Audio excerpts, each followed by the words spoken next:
તાંદલજા વિસ્તારમાં કિસ્મત ચોકડી પાસે આવેલ પેટ્રોલ પંપની સામેના રોડ પર એક દુઃખદ અકસ્માત સર્જાયો હતો।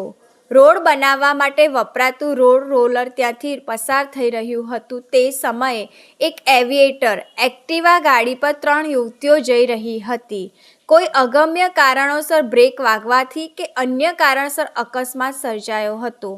ઘટનાની જાણ થતાં જ લોકોના ટોળા એકઠા થઈ ગયા હતા અને 108 એમ્બ્યુલન્સને બોલાવવામાં આવી હતી।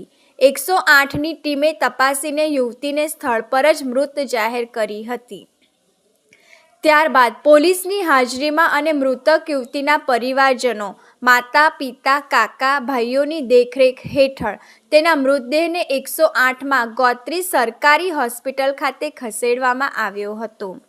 સ્થાનિક જહાંગીર ખાન નઝરુદ્દીને જણાવ્યા મુજબ મૃતક યુવતી તાંદલજાની ફેઝ સ્કૂલ પાસે રહેતી હતી અને તેનું નામ માહી હોવાનું સામે આવ્યું છે।